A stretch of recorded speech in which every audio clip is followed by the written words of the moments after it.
Lo dijo él. A primera hora. Ahora dos mujeres se unen para abordar los temas políticos y jurídicos más candentes con frontalidad, rigor y argumentos en A Primera Hora. Ellas hablan de política. Tostando Granizo.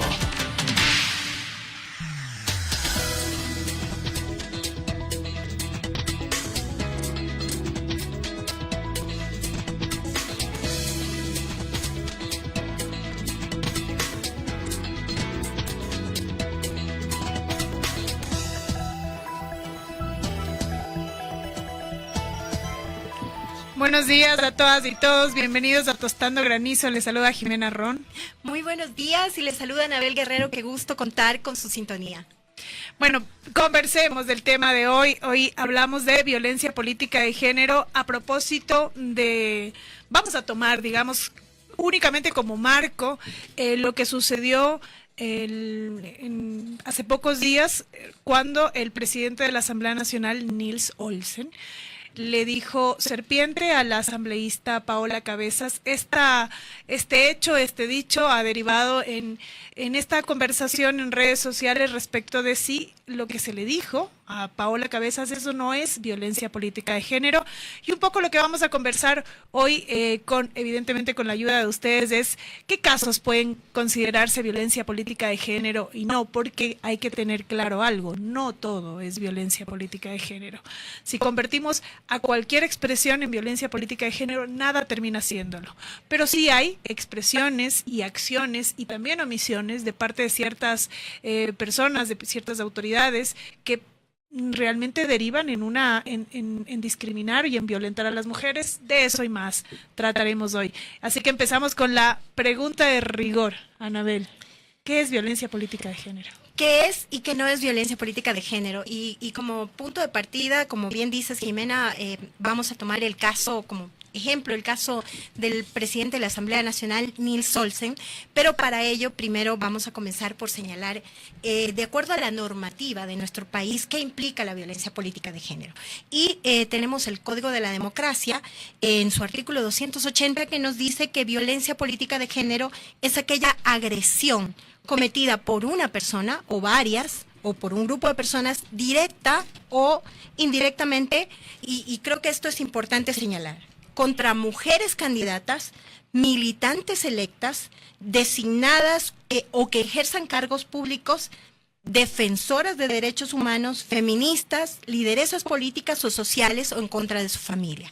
¿Por qué es importante señalar esto? Porque por lo general decimos que la violencia política basada en género se centra en un tema político partidista o electoral o se da en contextos de campañas electorales y en efecto es así, pero no únicamente en esos ámbitos, ¿no? Hay mujeres, por ejemplo, en el ámbito de barrial, las lideresas barriales, o las defensoras de derechos humanos, tal como lo dice la norma, que también son víctimas de violencia política basada en género. Ahora, esta violencia política está orientada ¿a qué? A acortar, suspender, impedir o restringir su accionar en el ejercicio de las funciones propias de su cargo. Eso es básicamente lo que dice el Código de la Democracia. Obviamente el Código de la Democracia además tiene 13 parámetros de lo que involucra violencia política basada en género. También tenemos la Ley Orgánica Integral para prevenir y erradicar la violencia de género, en donde se establecen varios tipos de violencia y la violencia política ha sido incluida en esa norma. Importante esto que señalas, Anabel, porque en efecto la violencia política de género se produce, o quienes pueden ser sus víctimas, digamos, no son solamente las mujeres que incursionan en la política per se, sino, o sea, en la política partidista, como ha señalado Anabel, sino cualquier mujer que esté expuesta públicamente, ¿no? Que tenga una exposición pública. Por eso también el Código de la Democracia considera dentro de esta infracción a las mujeres defensoras de derechos humanos, por ejemplo, esta exposición pública que puedes tener, porque es en la exposición pública donde suceden los ataques, y ahí también señalar que no es, ¿no? Una vez que Anabel nos ha contado qué es lo que dice el Código de la Democracia respecto a lo que es política, violencia política de género, ahora sí que no es violencia política de género. Estas críticas o cuestionamientos duros que se producen en contra de mujeres que estén en el ejercicio de un cargo, ¿no es cierto?, por su desempeño, no es violencia política de género. Si yo te estoy cuestionando desde la ciudadanía o estoy cuestionándote desde alguna otra autoridad, el desempeño del cargo, no estoy generando violencia política de género. ¿Cuándo sí es? Cuando ese cuestionamiento aterriza no en el cargo ni en el desempeño del cargo, sino aterriza en una condición de mujer. Es decir, ataques ya, por ejemplo, al cuerpo de las mujeres, ataques a la vida amorosa, ¿no es cierto?, a la vida sexual de las mujeres. Esto evidentemente es violencia política de género. ¿Por qué incluso? Porque estos ataques generalmente no se producen en contra de hombres, generalmente, digamos, se concentran en las mujeres, ¿no? El decir, por ejemplo, que las mujeres, o el concentrarse en que las mujeres se visten de determinada manera o tienen el cuerpo de determinada manera, equivale a violencia política de género, porque de un hombre no se critica eso, ¿no? O que la vida sexual, digamos, de las mujeres, ¿no es cierto?, con quién se ha tenido una relación o con quién no se ha tenido una relación, o el hecho, por ejemplo, de considerar que una mujer ha ascendido a determinado cargo por algún favor, ¿no es cierto?, de cualquier tipo, de parte generalmente de un hombre. Sí, totalmente. Y digamos, un tema complejo que tiene que ver con la violencia política basada en género es el hecho de que cuando se ejerce esta violencia, en muchos casos, muchas mujeres abandonan el ámbito político. Sus familias incluso a veces les piden, no, mejor. Hay mujeres que han renunciado a sus cargos, ¿no? Y el objetivo es eso, es sacarlas, de hecho, ¿no? Precisamente, de la contienda política. ¿no? Entonces, eso es lo doloroso para la democracia, ¿no? El hecho de que las mujeres, al sentirse tan afectadas por ese tipo de violencias, abandonan la política, abandonan los cargos públicos o incluso desisten de participar en espacios legítimos. Como ya decíamos, hay lideresas barriales que incluso en esos ámbitos viven violencia política basada en género.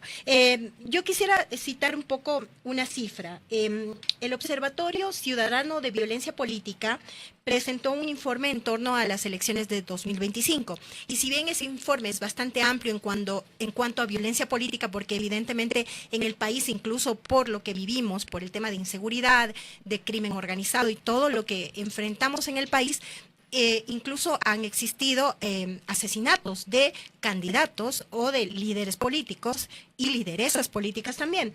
Pero, por ejemplo, en torno a lo que tiene que ver con violencia política basada en género, lo que se dice es que se identificaron en la campaña del 2025, insisto, 44 casos de violencia política, de los cuales, tal como tú señalabas, Jime, el 53.5% se basaron en insinuaciones sobre supuestas relaciones sentimentales con figuras masculinas de poder. O sea, por lo general va por ahí el tema, o sea, es muy amplio en ese sentido, pero también tiene que ver con desacreditar liderazgo, capacidad, temas físicos y temas de moral, supuestamente, ¿no?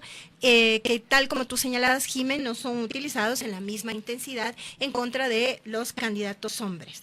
Entonces, y algo que usualmente se habla mucho, digamos, quienes han elaborado esta teoría y han profundizado sobre estos temas, lo que dicen es que esto constituye o tiene que ver mucho con un disciplinamiento colectivo. Entonces, si a una mujer la atacan desde este sentido, todas las mujeres en general que están en el ámbito político van a sentir miedo y se van incluso a cuidar o no van a tener un discurso de confrontación adecuado, que no es violencia política, la confrontación de ideas. El debate no es violencia política, es cuando se utilizan todos estos mecanismos y estos estereotipos y estos discursos dañinos, ¿no?, que tienen precisamente esa finalidad. Disciplinar yo creo que es una gran palabra, porque realmente eso es lo que busca la violencia política de género. Quiero aquí señalar que en términos normativos, porque podríamos pensar, bueno, tal vez no está arreglado, ¿no es cierto?, nos hace falta norma por ahí, porque algunos asambleístas consideran que siempre nos hacen falta normas para solucionar los problemas que vive el país. Pues les cuento que normativa tenemos y en extenso para proteger a las mujeres frente a cualquier tipo de violencia y específicamente frente a la violencia política de género. La Constitución, nuestra Constitución genera esta protección. Tenemos el derecho de las mujeres a vivir una vida libre de violencia, el derecho a la igualdad, la paridad en la política, pero también tenemos el Código de la Democracia, como bien ya señalamos, con un tipificado específicamente la violencia política de género, y esto es importante decir, es un avance extraordinario para el país, producto de la lucha de las mujeres feministas, sobre todo, ¿no? De los grupos feministas.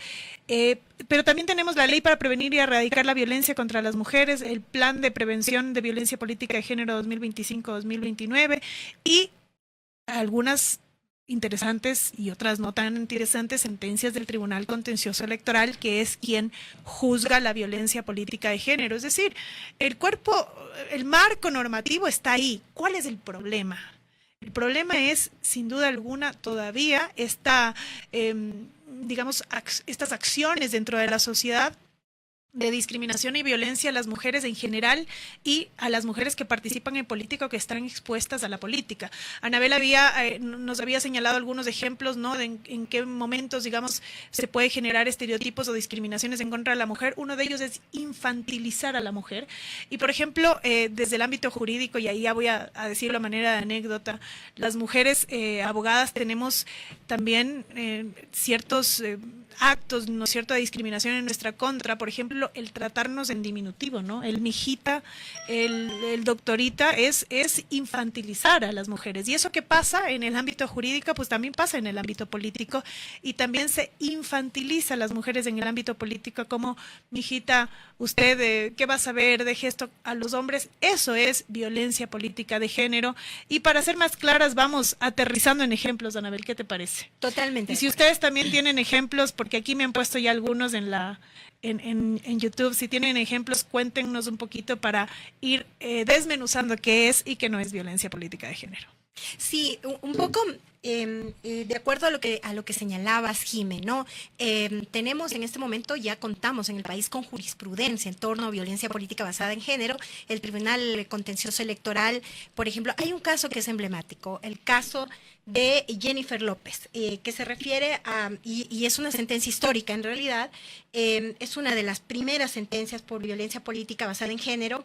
Jennifer Natalia López Córdoba denunció al alcalde del Cantón Paltas, provincia de Loja, Jorge Luis Feijó, por obstruir sus funciones como vicealcaldesa y discriminarla desde el inicio de sus funciones, ¿no? Entonces, esta jurisprudencia esta sentencia es utilizada muchísimo y se hace mucha referencia porque es precisamente eso, un precedente jurisprudencial, porque esta resolución marca un hito precisamente en el tema de violencia política basada en género. Pero ahora, como tú decías, Jimé, para citar casos, ¿no? Por ejemplo, el de Verónica Abad, expresidenta de la República.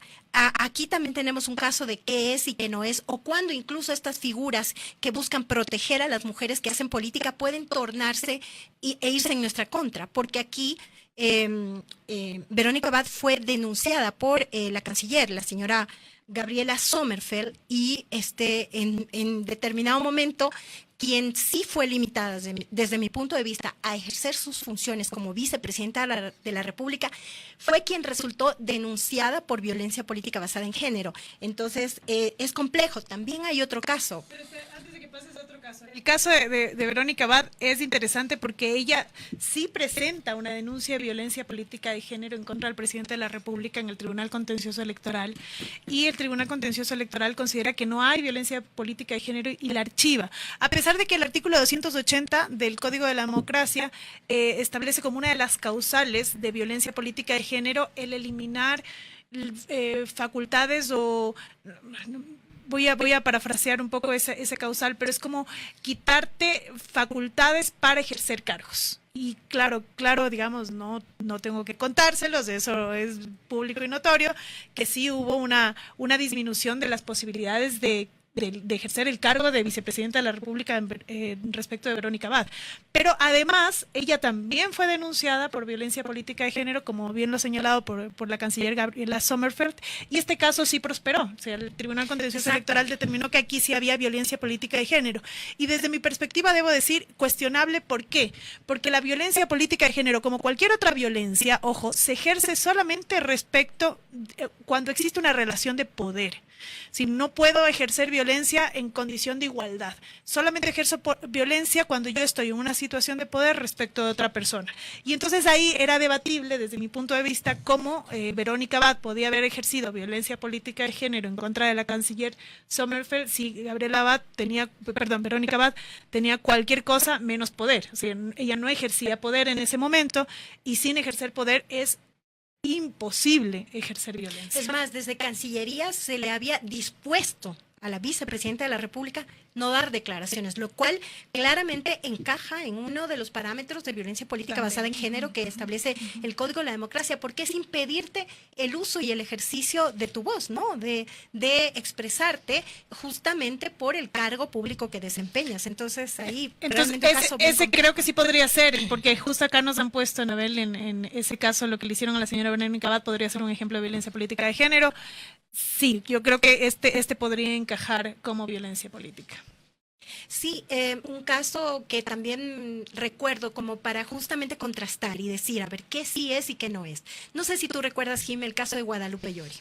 Y de los el caso de los vehículos, claro, sí. claro que sí. Y no solo eso, sino también el pago de ciertos temas que eran de carácter totalmente personal, no oficial, no público, no del ejercicio de la presidencia de la Asamblea Nacional, con dinero y con recursos de la Asamblea Nacional, y ese cuestionamiento a la presidenta en ese entonces de la Asamblea Nacional, Guadalupe Llori, por parte de Fernando Villavicencio. Exacto. Y lo que dijo en ese entonces presidenta de la Asamblea Nacional, Guadalupe Llori, fue: esto es violencia política basada en género. ¿Cuándo no es violencia política basada en género? Un poco lo que decíamos al inicio, ¿no? ¿Cuándo no es? Ahí, para tenerlo clarísimo.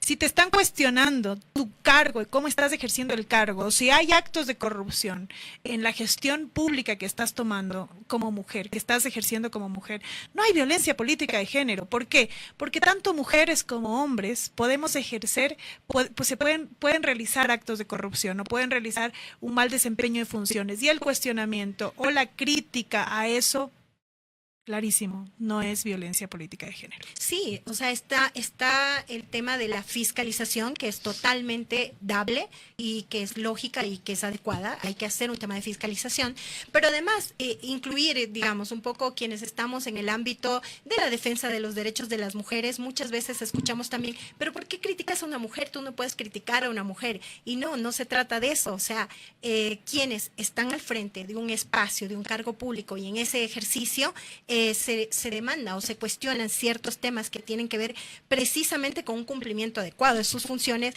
Eso no tiene que ver con que no podamos cuestionar, o que como mujeres tengamos que simplemente guardar silencio porque es mujer. No se trata de eso en lo absoluto. Pero también hay otro tema que me parece muy importante. No importa el partido al que pertenezca una mujer, no importa si incluso hay contradicciones ideológicas y políticas. Creo que la defensa de las mujeres desde cualquier espacio y cualquier ideología, cuando existe violencia política basada en género, debe darse. Y por eso creo que esto que ha pasado con la asambleísta Paola Cabezas no te posiciona como correísta o como, digamos, cercana a cierta tendencia política por cuestionar. Porque incluso hace pocos días se dio una situación, desde mi punto de vista, hasta revictimizante, porque en un espacio, digamos, de debate político también, se volvió a decir este término, serpiente, pero además este asambleísta que pertenece a ADN, lo que dijo es: no exageremos. ¿Por qué? Porque es gravísimo normalizar. Y la violencia política basada en género, la violencia que ejercen contra las mujeres que están en espacios públicos, se normaliza. Y no hay que permitirlo. Yo creo que no hay que normalizarlo, pero además yo quiero insistir en eso. No importa en qué espacio estén las mujeres, qué lado ideológico o de distancias que puedan haber en formas de pensar, eso no implica que no se pueda defender a esa persona, a esta mujer, y realmente creo que unificarnos como mujeres frente a estos hechos, no permitirlos y no normalizarlos. Fíjate que eso de cerrar filas para cuando existe un tema de violencia política de género, independientemente del partido, de quien lo realice, yo también considero que es importante porque de lado y lado, ¿no? Hemos visto algunos ejemplos en los que sí hay violencia política de género, pero también creo que es necesario señalar que, por ejemplo, quienes han sido algunas legisladoras de ADN también han sufrido violencia política de género, porque nuevamente no hay banderas, digamos, para discriminar o violentar. Totalmente. El caso de el alcalde Aquiles Álvarez versus Lucía Jaramillo, la asambleísta Lucía Jaramillo, y hay que recordar que el alcalde le dijo a Lucía Jaramillo niña vaga, ¿no es cierto? Y este caso llegó al Tribunal Contencioso Electoral, el Tribunal Contencioso Electoral determinó que sí hay violencia política de género porque el término niña es un término que infantiliza nuevamente, ¿no? Esto que estábamos señalando hace un momento. Claro, cuando tú infantilizas a alguien, lo que haces es restarle capacidades de, ¿no? Entonces, decirle niña vaga, además era una especie de decirle usted no tiene capacidad de estar en la Asamblea Nacional, y esto fue sancionado como violencia política de género, y hay que recordar que el alcalde fue sentenciado al pago de una multa de 9.660. En la misma línea, creo que también es importante recordar que sobre todo en las campañas electorales ha habido mucha violencia política de género.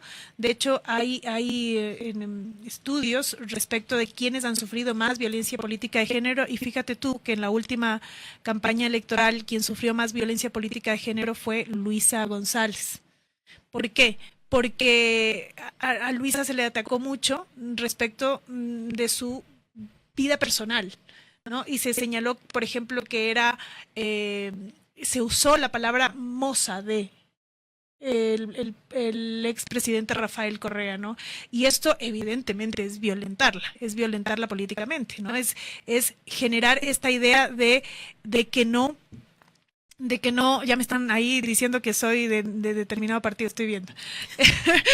Estoy viendo los comentarios. Lo sabíamos. Esto evidentemente quita capacidad, ¿no? Porque te dice, bueno, tú estás ahí porque te puso esta otra persona que te generó, que tiene alguna influencia que tú no tienes, ¿no? Quien también ha sufrido mucha violencia política de género es Diana Jacome. También en la última campaña electoral también sufrió mucha violencia política de género, determinando, cuestionando su capacidad e incluso teniendo ofensas respecto de su cuerpo, ¿no? Entonces, sí hay, nuevamente de lado y lado, no importa la bandera, porque ya me están ahí diciendo que soy de un partido político o que soy de otro. En realidad, sin importar la bandera política, las mujeres sufrimos discriminación y violencia en todos los ámbitos. Sí, y un poco, bueno, el tiempo se nos fue volando, y yo quisiera señalar algo que tengo como muy presente en estos últimos tiempos. ¿Cómo se ejerce esta violencia política por medios digitales? Y últimamente yo veo algo que es muy, muy frecuente. Se utilizan, como hay el tema de la inteligencia artificial, se utilizan las fotografías de las mujeres que están en el ámbito político y público, pero se les da cambios, se nos pone, por ejemplo, se pone estas fotografías con expresiones como llorando, o como con expresiones de tristeza, y de disminuir precisamente la figura de la mujer. Entonces, lo digital, y además estos ataques que implican la unidad de varios, les llaman, bueno, hay muchas cuentas, trolls o bots, o hay una serie de referencias a cómo en el ámbito digital se ejerce violencia política, porque además es un bombardeo, ¿no? Entonces yo creo que ese es un tema que quizás, y como siempre suele suceder, la norma aún no lo tiene muy presente, aunque tenemos un marco sumamente importante. El tema digital, el tema de las deepfakes, también implica y también es utilizado para la violencia política basada en género. Bueno, y ahí hemos llegado al fin. Yo creo que quiero decir algo, mejor dicho, quiero decir algo porque me parece importante, y con esto abrimos esta conversación. El llamar serpiente a la legisladora Paola Cabezas es violencia política de género.